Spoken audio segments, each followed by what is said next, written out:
चिबा दो पजली तो हम बिजी रहे छी कि तू बिजी रहे छी तू बिजी रहे छी क्यों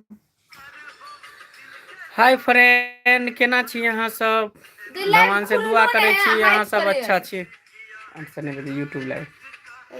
केहन छी अहाँ सब भगवान से दुआ करे छी जे अहाँ सब नीक हैब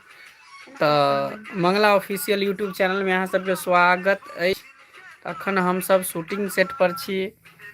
कते सब्सक्राइब भेलै 4,500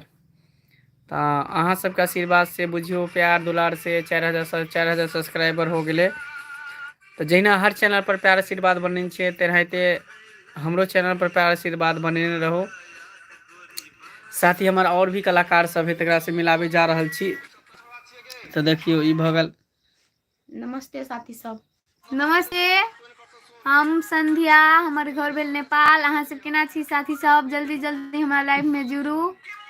हमरा था हेते से अहाँ सब नीक हेबै स्वस्थ हेबै बिंदास हेबै खाना खेली कि नहीं एगो और कलाकार से मिलाबे जा रहल छी एकर नाम है चटपटी चुलबुली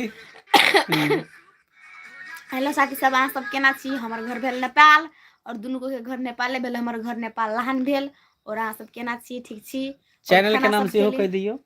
चैनल के नाम कथि चैनल मंगला ऑफिशियल ई चैनल के नाम भेल मंगला ऑफिशियल यानी कि उ सब देखे है मंगला ऑफिशियल हां आ कतऽ ही सब देखे छी हम कहां तू पहले बाजी ना साथी सब अहाँ सब खाना खेलिए कि नहीं खेलिए तो कहाँ रिप्लाई देगा तू पहले बाजी ना बाजे तो रहल छी मैसेज खोलबे तब ना लाइव चैट बज हेलो फ्रेंड केना छी हाय हेलो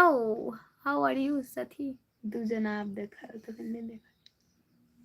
कहू कहू हमारा के चैनल के जरूर लाइक सब्सक्राइब करबे क्या हाल है जी बहुत ठीक बढ़िया हाल है। है जी आप अपना बताओ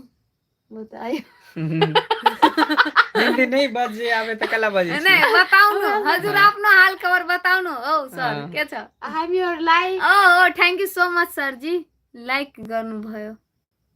हामी हरुलाई यो के भन्छ हिन्दी बोल्नै आउँदै रे तर अलि अलि आउँछ सर हमरा अलि अलि आउँछ सर हमरा एकरा कुन नेपाली हो त ई सब रंग के भेले से ओकरो समझ नै चली किया चलै छै तो जहिना हमरा सबके हर चैनल पर आशीर्वाद दिलहुं तहिना हमरो अपना